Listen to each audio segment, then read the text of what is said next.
Good morning, St. Lucia. Thank you for joining us. You are watching This Morning on your leader DBS. I'm your host, Chayla Mendes, and I'm pleased to be with Mr. Peter Favrier here from the St. Lucia School of Music. He's actually a folk instructor here. And yesterday was St. Cecilia's Day, so today we're still feasting and celebrating our musicians. And they actually have an upcoming event this Saturday called a Cultural Explosion. So Mr. Favrier is going to tell us more about that.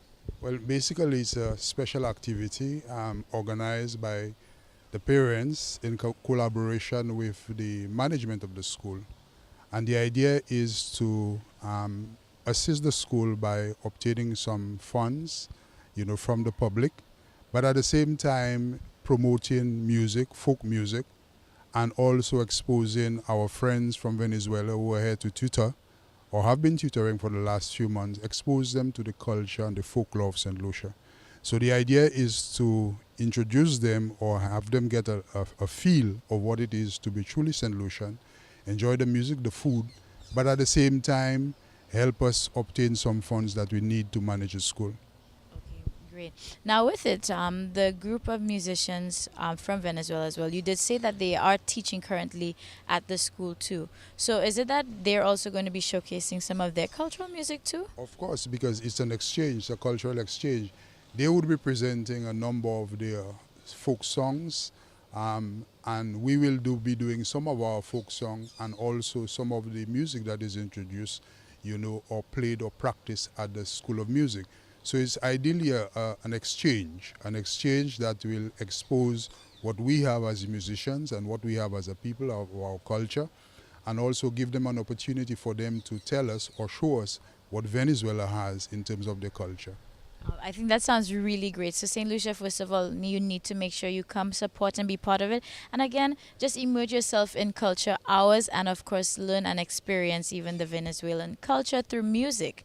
Now, Precisely. you're doing a really important thing here, in my opinion, especially being the instructor or tutor, I should say, rather, for folk music at School of Music. Now, this is something important because, again, this is how we can help our culture continue. So, how do you feel about your role that you play here? Because I think it's very important. Well, it's a very important mission, and I do it part-time, but it's something that I had done with Frank Norville for a few years, and now that Frank Norville has passed, I have agreed, to continue and refer to it as a folk project.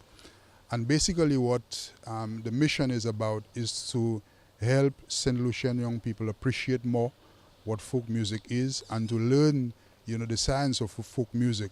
Because with folk music, it can help us get our own identity or sustain our own identity.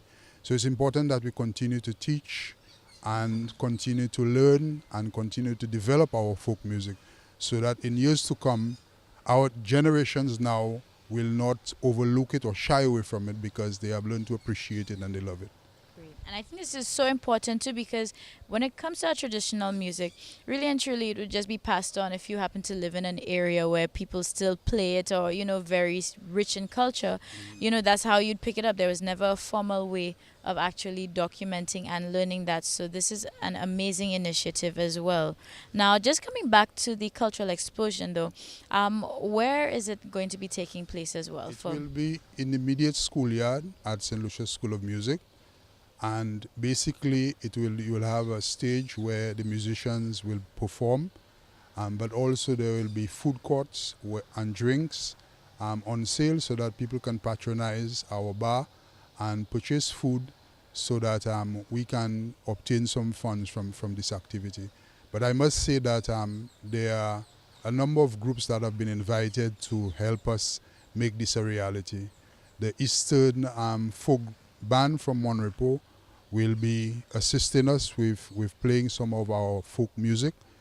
We also have Eddie Garden Friends who will be singing some of our folklore. And then in addition, you have the flamboyant dancers from Babuno who will be doing some of our local dances so that the Venezuelans can see how we look in costume and how we perform some of the dances. So the idea is basically to present an expose of what St. Lucian culture is really and how proud we are of that culture. Great. Well, I absolutely love this, and this is a great way again to immerse yourself in our culture, learn some more about another culture, of course, with the presence of the Venezuelan instructors who are going to be putting on that display. So, St. Lucia, the School of Music, 2 p.m. till 8 p.m. is where you need to be on Saturday. That way, you can come out, experience it, enjoy our culture at its best, and of course, learn something new. So, make sure you head out.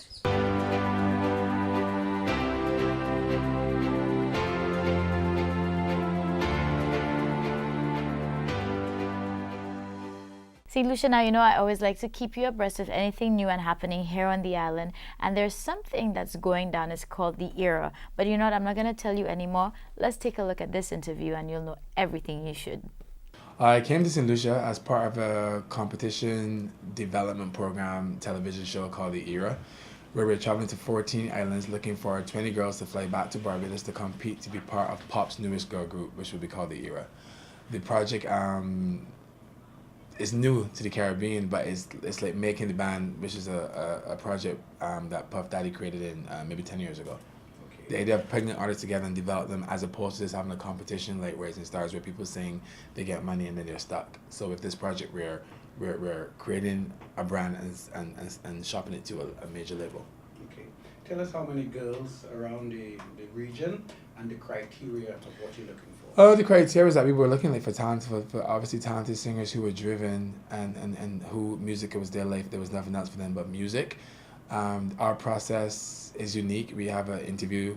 Apart from auditions, we also have an interview because it's really hard to find people who are not just talented. Like Rihanna's not just talented, her work ethic is amazing. So finding people who are completely driven, for that process to happen, we had to go through like an interview process to find the right kind of people. What are your intentions, what is the way forward from having these girls, now that you have these girls in the competition? What is the way forward? We're not even done yet. We got 5 more islands after St. Lucia. St. Lucia wasn't even part of the search. My assistant emailed 25 countries last year and 14 came back and St. Lucia never came back. And when Hurricane Matthew, that was his name, right, Matthew? Right, Matthew, who just had the issue with Haiti, like then we reached out again and then Crystal's Hotel, through Jessica Childs and Monica Childs, invited us down to St. Lucia to have the audition 3 weeks ago. And they've been trying to get some support from the government and whatnot to support the project after they picked it up. We had a premiere last week, a sneak peek premiere in Soufrière, and Universal Records was here, Atlantic, and they had a Vivo was here, Coda, like a lot of booking agents and labels were here. And we handpicked some girls from St. Lucia who made it to the final to perform on that show. R&B singer Tweet performed, and we had other finalists from Barbados and Jamaica flying as well. The way forward is to go to 5 more auditions in 5 more countries and then have the final January 21st in Barbados. When the girls land in Barbados, they're going to go through an intense development camp with top choreographers, stylists, makeup artists and whatnot, and the rest of it I can't tell you because they're going to watch this and they're competing. Yeah. Right. Tell me a little bit about yourself and your endeavors. Oh, I used to be a dancer. I started off my career as a dancer. I went to Avenue in New York and I danced for some pop and R&B artists. And most famously, my next door neighbor became the biggest star in the world. I was able to be one of her choreographers, Rihanna. And I've been a dancer. Now I started Level 3 years ago because I realized that a lot of music and artists were leaving the Caribbean, but the money was not staying in the Caribbean. So we created a model where we could have some kind of ownership, and that's why Pretty Boy was created, the record company. We got 2 phenomenal acts signed to our label out of Barbados who has super interest from Universal, Atlantic, and Sony worldwide. Okay. I understand that this young lady here is one of your... Yeah, Rockstar flew in for the press conference and the premiere, and she's phenomenal. We discovered her 3 years ago, and she's one of the best writers in the Caribbean as far as we're concerned. Well, I've been working with Trevor for 3 years, like you said, and I took a little break because I felt like I wasn't ready. And I saw all the work he was putting in as far as making the label possible. And this year I kind of just told him I'm ready to do whatever, and it's been amazing so far. Okay. What are your intentions as going forward? Okay, well, my intentions going forward are to be a very well-known songwriter and a singer, and I definitely want my Grammy. And I definitely want my Grammy, and basically just to have Pretty Boy be recognized for what it is worldwide, as far as it being a Caribbean label and people acknowledging it and knowing that this is what the level of talent is. All right, St. Lucia, told you something big is happening. Again, huge shout out to Trevor. Thank you for stopping by. So now you're in the know, so keep it locked and keep your ears and eyes out for the Era.